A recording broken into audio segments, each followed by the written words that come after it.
doesn't love predictions that are almost for sure going to be wrong? Here's a season prediction video. Season predictions, where when you're wrong, you get dunked on forever, and when you're right, no one cares. At least, I assume that's what happens. I've never been right. We can talk about the individual trophy winners, who's going to win the Hart, the Norris, the Vezina. No.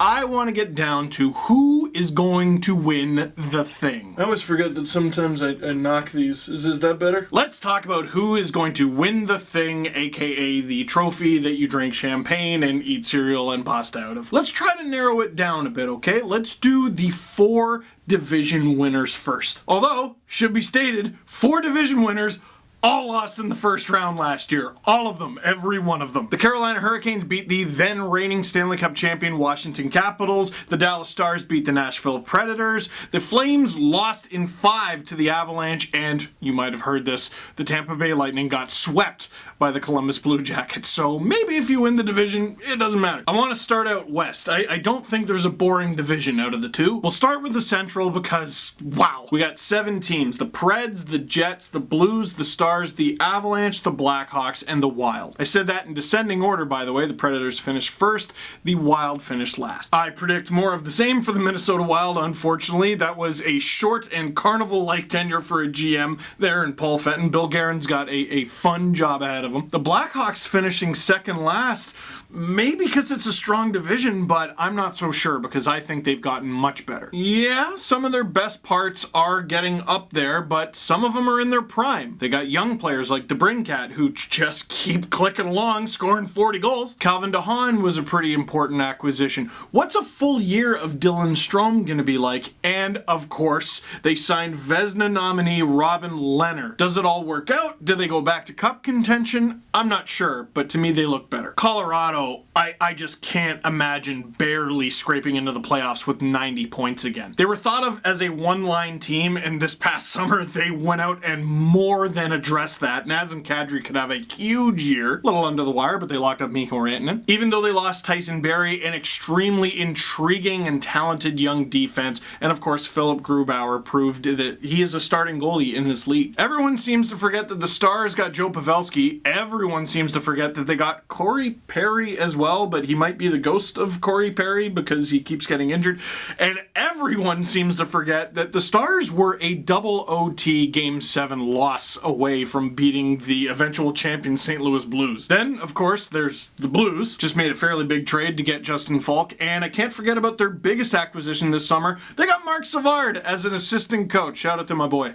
Hockey dad. He taped my stick, literally. The Winnipeg Jets managed to get Patrick Laine signed. At the time I'm shooting this video, Kyle Connor has not. I don't know if that's going to change. The problem is it appears they lost their entire right side on D. Trouba, Myers, and now potentially Bufflin gone. We'll see what happens on the Bufflin front. I'm not convinced that he's done forever, but when he comes back, what's he going to be? Is Sami Niku ready for such a huge role? Is Neil Pionk gonna surprise? Connor Hellebuck better have a hell of a year. And then, of course, there's the Nashville Predators, down exactly 1 PK Subban, but up exactly 1 Matt Duchene. Out of that group, just how they played down the stretch last year, how they played in the playoffs last year, what they did in their summer, where this sport is going, I gotta think the Colorado Avalanche are gonna win the Central Division. Shut up, producer Drew. I know he's an Avalanche fan. He's insufferable. What was Mikko Rantanen signed to again? Was it 10.893? Oh wait, it was something less and more reasonable. It didn't have to contain his number from Junior. I'm not bitter, but what I am is predicting the Colorado Avalanche will win the Central Division this year. The Pacific is weird. The 3 Western Canadian teams, the Flames, the Oilers, and the Canucks. The 3 California teams, the Kings, the Ducks, and the Sharks. And the 2 desert teams, the Golden Knights and the Coyotes. I don't see much reason to say the Kings are going to be much better than they were. The Oilers, despite making big front office changes, haven't made a ton on the ice, and it's still, even though they're the Oilers, tough to completely write them off with Connor McDavid and, oh yeah, that guy who scored 50 goals, Leon Draisaitl, and oh yeah, they also have Ryan Nugent-Hopkins. How is this team bad? Oh right, their goaltending's not very good. Well, they solved that with Mike Smith? Flames fans going, pardon? While wearing a Cam Talbot jersey. The Ducks are a real interesting one. Look out for them because they've had some really bad injury troubles. Ryan Kessler and Patrick Eaves aren't even expected to play this season. They lost Corey Perry, but they have some real good young up-and-comers. John Gibson is one of the best goalies in the NHL, maybe top 5. And Dallas Eakins, I think, is going to bring a completely different perspective to that team, completely different playing style, and a lot of the guys he's going to have in his roster, he coached in the AHL. The Vancouver Canucks, another team with some really young, exciting pieces. Quinn Hughes is one that doesn't get talked about enough. Really spending a lot in free agency, man. And that big trade with Tampa to go out and get JT Miller. I don't know if they're a playoff team, but I will say they better make the playoffs. Arizona just traded for Phil Kessel, which in my experience either means they're about to win the Stanley Cup or finish second last. At least they have their first rounder. Maybe the most underrated season in the entire NHL. Darcy Kemper played like Vezina level for them last season and almost dragged them kicking and screaming to a playoff spot. They only finished 4 points behind the Avalanche. Vegas was a choke / refs getting it completely wrong away from potentially just wiping out the Sharks in the first round last year. They finished with 93 points despite not being good out of the gate at all, and now they're going to have a full season of Mark Stone. Then there's the Sharks. They do lose Joe Pavelski, but they did a really good job of keeping the team together, keeping Erik Karlsson on the team. If he has a healthy season, I mean, it's a huge factor, right? To me, the biggest X factor on the Sharks is Martin Jones might have been the worst starting goaltender in the NHL last year, and they still finished with over 100 points. If he's even slightly below average, they could contend for a President's Trophy and a Stanley Cup, no problem. And the Calgary Flames, their play in the regular season was not the issue. They played 5, or I guess arguably 4 garbage games in April, and that was it. And the main concern was goaltending, and arguably the only thing keeping them in that series was goaltending. Flames are still really good, Sharks are still really good, but I gotta think a full season of Mark Stone, Vegas wins the Pacific Division. My prediction is the Vegas Golden Knights. Out east, we go to the Metro Division, the Capitals, the Islanders, the Penguins, the Hurricanes, the Blue Jackets, the Flyers, the Rangers, and the Devils. I don't even know where to start. The Capitals ran into a really strong Carolina team in the first round. I don't see any reason why they shouldn't still be in cup contention. The Islanders, they were second in the division. They even won the first round, spanking the Pittsburgh Penguins, but losing Robin Lehner is huge. And is Thomas Greiss going to repeat the best season of his life? And is Semyon Varlamov going to be able to get on board with the Magic, or is he going to get injured again? It's a huge factor. The Pittsburgh Penguins. At the time I'm making this video, I actually just read a tweet that Sidney Crosby blocked a shot with his foot. What? They're looking to trade Jack Johnson already. There's a huge factor.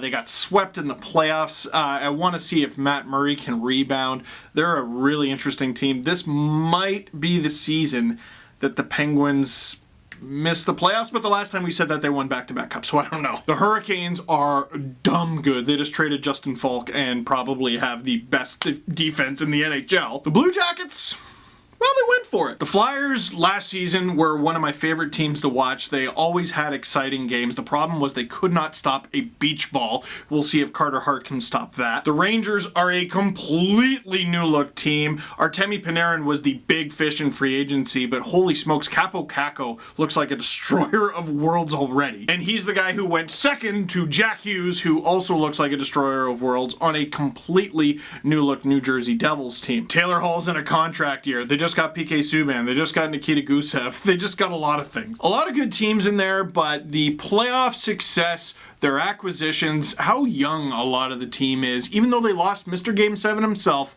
I say the Carolina Hurricanes win the Metro Division. They're just too good, and James Reimer is going to rebound. You watch! I'm sorry. And now the Atlantic. The Lightning, the Bruins, the Leafs, the Canadiens, the Florida Panthers, the Buffalo Sabres, the Detroit Red Wings, and the Ottawa Senators. The best thing you can say about the Ottawa Senators is that their best pieces are young. They've stopped that whole trading top 5 picks to the Avalanche thing. Brady Tkachuk's only going to get better. Thomas Chabot's only going to get better. Eric Brandstrom's a great acquisition. I think they'll be fun to watch. Probably not that great. The Red Wings are kind of just a different version of that. I think the most interesting thing to watch with them is with Steve Yzerman at the helm.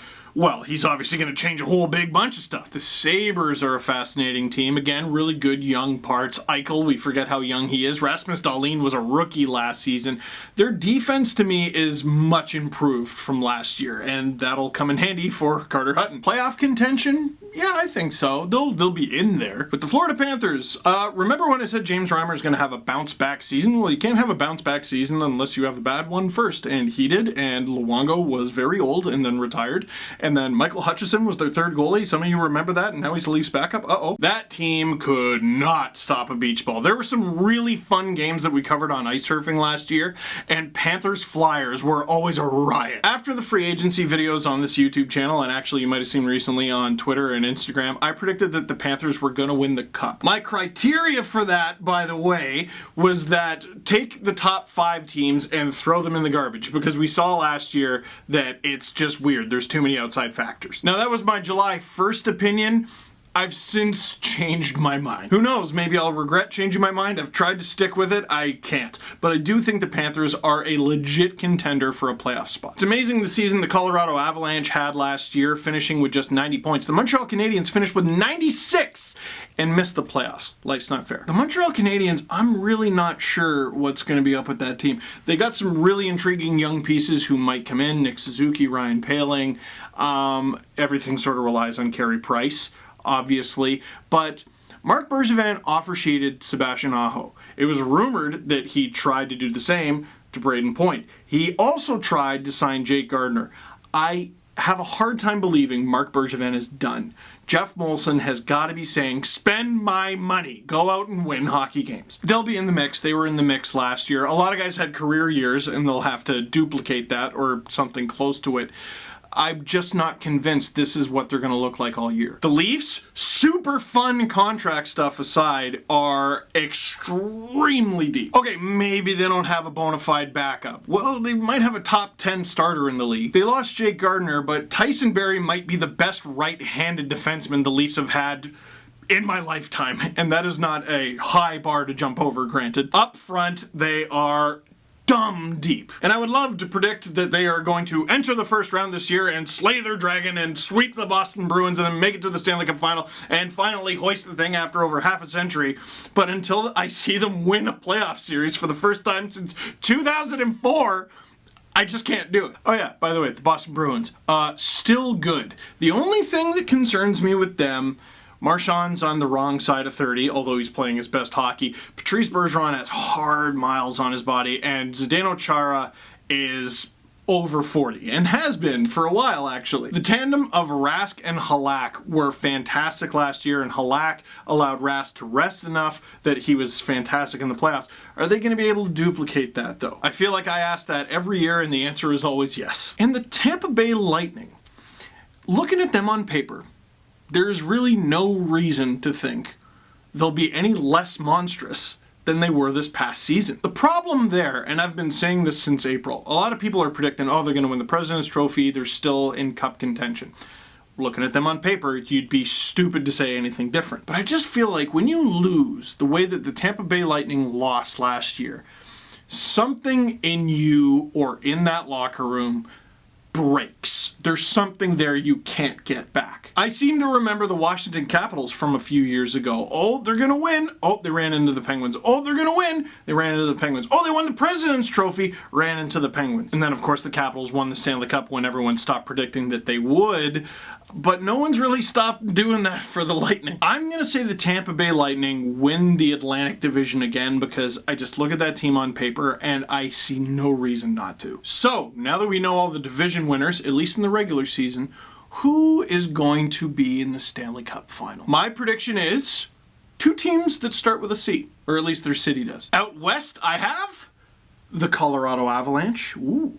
And out east, I have the Carolina Hurricanes. Ooh. I've already had people ask me, like, you really think they're going to do that well with James Reimer? First of all, how dare you speak ill of James Reimer? Last year, the Carolina Hurricanes made it all the way to the conference final with a tandem of Peter Mrazek and Curtis McElhinney, dude. Their defense is fantastic, and they move the puck maybe like no other core in the entire league. They only got stronger up front. They're all fairly young, almost that entire core, and Rod Brindamore looks like one of the better coaches in the league. They didn't make it all the way last year, but we've already seen them have some playoff success from what we've seen out of them and how they look on paper. The Carolina Hurricanes are going to make the final, man. Colorado, I had a really tough time. I really think Vegas is going to be very good. I do. But Colorado, to me, again, made a believer out of me in last year's playoffs. And had they not gotten jobbed by an offside call against San Jose or just a really silly rule, who knows what could have happened. And there's another team where last year you could have said, really, Philip Grubauer? You think they're going to be able to do it? And after seeing what he did with one season, it's a resounding yes. Provided Nazem Kadri doesn't get suspended in the first round, although they're not playing the Bruins there, I think Colorado is going to do extremely well in the playoffs. It'll be interesting to see how their young D-core handles it. They're just so good. So with those two teams going up against each other, who's it gonna be? That's a tough one. I think Carolina's got some really good pieces up front, some young pieces, some pieces that are only gonna get better. They don't have an answer for Nathan McKinnon. They don't. The Colorado Avalanche have some amazing names on their back end who have extremely bright NHL futures. They're not as good as the Hurricanes D-core right now. Let me throw this out there, a little monkey wrench. So, supposedly the New Jersey Devils and Taylor Hall have been talking. What if the Devils completely stink this year, or at least it looks like they're not going to make the playoffs? What if Hall shows no desire to stay in New Jersey? The Colorado Avalanche have a lot of cap space left. What if the Avs added Taylor Hall at the deadline? That's a huge what if. I'm just going to throw it out there. Who's going to win? This is basically a coin flip for me. The Carolina Hurricanes. And I hope Dougie Hamilton hoists the Stanley Cup above his head in the middle of a museum with all his teammates making a circle around him, and they do the storm surge and everyone fills their diaper. Those are my predictions that you can basically clean yourself up after you go to the bathroom with, because it's the NHL and hockey happens. What do you think is going to happen this season? Who are your 4 division winners? Who do you think is going to be in the Stanley Cup final? And who do you think is going to eat out of the pasta bowl? Leave a comment down below and let me know. So that is it for this one. Thank you very much for watching. Click like if you like this video. Click subscribe if you really liked it. Click both if you like pasta out of trophies. Tell all your friends how dumb and wrong I am.